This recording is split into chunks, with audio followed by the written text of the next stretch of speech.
Good morning, students. So last week we read Kamala and Maya's Big Idea. Such a good book. So now I bring you Joey, the story of Joe Biden, which is our new president for 2021. And I'm recording this rather than reading it live to your classes because it's a little bit longer. But I want to make sure that you guys get a chance to hear the story. This book was written by Joe Biden and Kathleen Kroll, illustrated by Amy June Bates. Dedication is to her grandchildren. Give me the ball. At 8 years old, Joey Biden was always ready for the ball. It didn't matter if he was the smallest boy on the team, baseball, football, basketball, whatever. No one was more competitive. One day he ran into a group of older boys playing football in the alley. You can't catch me, he taunted. He was right. They couldn't. So they welcomed him into their game. Everything was a contest to Joey and his three buddies, Charlie, Larry, and Tommy. It could be as ordinary as walking down the streets of Scranton, Pennsylvania. Which boy could walk the fastest? But Joey was also a peacemaker who noticed what he and other kids had in common. He often found himself the leader in a club or when playing fort. Even at age 8, he looked out for others. When his friend's father left for a week-long fishing trip, Joey went to visit his friend's mom. He promised to take care of her while her husband was away. After getting his own mother's permission, he stayed the whole week, making sure doors and windows were locked at night. He and his buddies romped through the neighborhood with Joey's faithful dogs, a beagle, Snoopy, a German shepherd, King. They pulled their pennies and dropped in at the candy store, where the owner kept a pet monkey. They headed to the theater for a double feature, a Western, maybe, or Tarzan the movie. On the way home, they reenacted thrilling scenes, hopping from rooftop to rooftop of the garages. Or they pretended the ground was seething swamp. Touch it and you die. Eaten by alligators, they screamed. Joey wouldn't dream of missing a water balloon fight or a snowball battle. Always eager to prove he had guts, he never refused a dare, even when it was dangerous. He climbed atop a mountain of still burning coal, for example. He raced along the pipes high above a river. Once he grabbed a heavy rope and swung over a construction site, imitating Tarzan, without a net. All the neighborhood kids competed to see who could climb the flagpole in the football field. That feat was impossible. The slippery pole swayed in the wind. Only one kid made it to the top, and that was Joey Biden. His friends were always welcome at the Biden house. All the kids loved Joey's mom.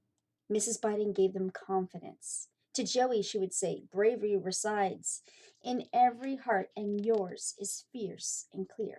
His father worked several jobs to keep the family going. He too always encouraged Joey. Everyone stumbles, he said, but the most important thing is that whatever happens, get up, get up.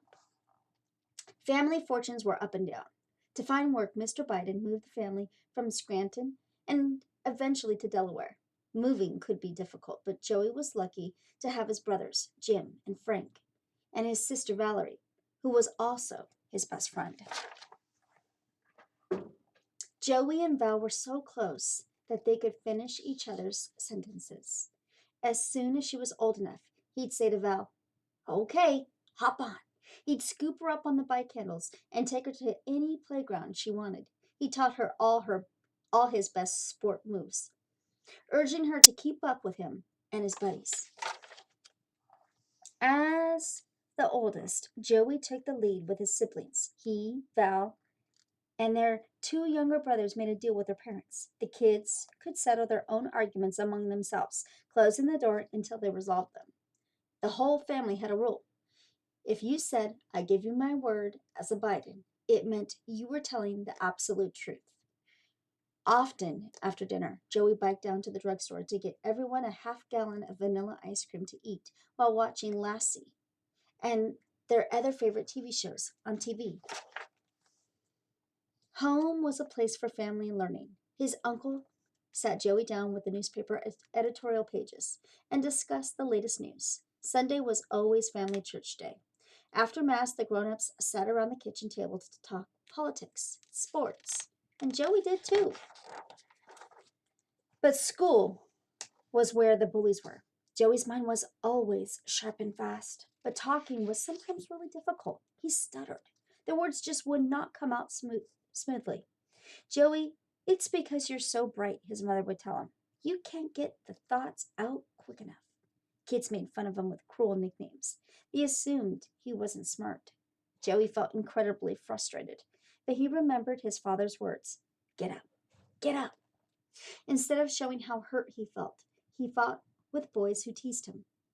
And he also defended others from bullies, keeping an eye out for kids who were being made fun of. He took heart from his mother's words. Remember, Joey, you're a Biden. Nobody's better than you.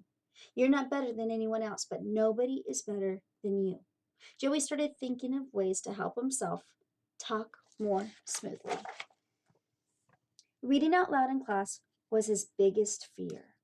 When he knew his turn was coming, he took care to count the desks in advance and figure out which passage he'd be called upon to recite.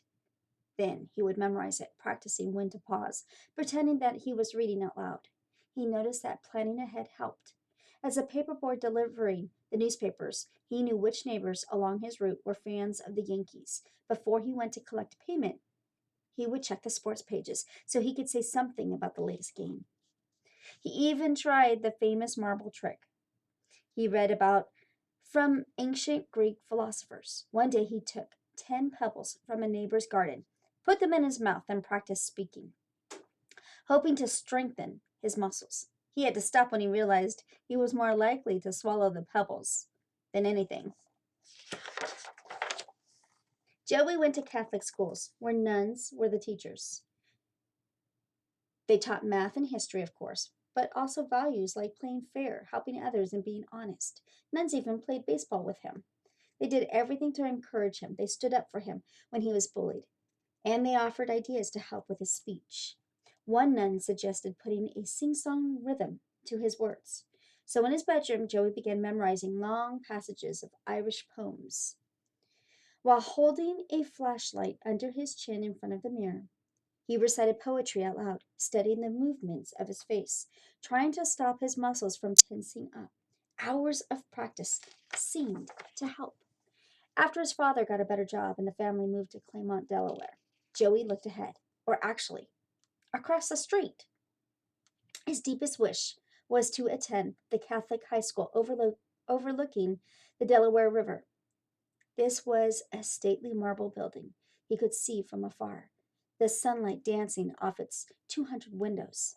But his family couldn't afford the tuition, so he turned his dream into reality by applying for a work-study program.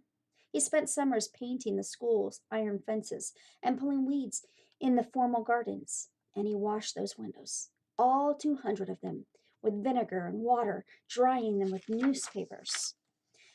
While in high school, he grew a whole foot taller. No longer Joey, but Joe, a football and basketball star. He didn't have to say, "Give me the ball," anymore. He even earned a new nickname, Hands, for his wizardly ability to catch the ball. In his senior year, he led his football team to an undefeated season, even dramatically scoring the last touchdown himself. He was a leader off the field as well, elected class president during his junior and senior years. The football team always went to the local diner for hamburgers after games. When the owner refused to let his African American teammate order with the rest of the athletes, Joey led the whole team to leave and protest. At his high school graduation, he gave the welcome to parents and friends without a hitch. "If you put your mind to something, there's nothing you can't do," he said, having overcome his stuttering. Not only did he lose his fear of public speaking, he also discovered that he liked it. He wanted to communicate, and he looked for opportunities to do more. "Give me the ball." He was inspired by the leaders of the day who were changing the country. At his presidential inauguration, John F. Kennedy had said, "Ask not what your country can do for you, ask what you can do for your country." Joe's dream of his own future took the shape of a life in public service. He looked at biographies of those elected into the United States Congress, those who made laws and served the people. He didn't know any other Biden who had gone to college, but it would clearly be his next step. He went on to the University of Delaware, where he was promptly elected president of his freshman class. He spent one summer as the only white lifeguard at a pool in an all-black neighborhood. This was the time of segregation and the struggle for civil rights. While playing basketball with other lifeguards, Joe learned firsthand about the struggles of Black America. After graduating from law school, Joe had things to say. Maybe he was just a regular guy, not rich, not privileged, but he dreamed big and saw himself as a leader. The best Biden I can be. Give me the ball. Only now, instead of sports, it was politics. In 1972, he launched an unlikely quest to become a senator from Delaware and serve in Congress. He was only 29, and you couldn't even become a senator until you were 30. Valerie managed his campaign, and his whole family helped, while he threw himself into speaking with strength about making people's lives better. Give me the ball. Not a real ball, but a job in politics, and voters did. Against all the odds, Joe became one of the youngest people ever elected to the United States Senate. As a senator, he was one of 100 people who handled serious responsibilities, like voting on what laws the United States should have. He was powerful and respected, always voted most liked. He was reelected 5 times. Every day he commuted by train from Washington back and forth to his family in Delaware. The absolute most important thing is your family, he always told those who worked for him. After more than 3 decades of serving his country in the Senate, he was chosen by Barack Obama to run as his vice president. They won, energizing the nation.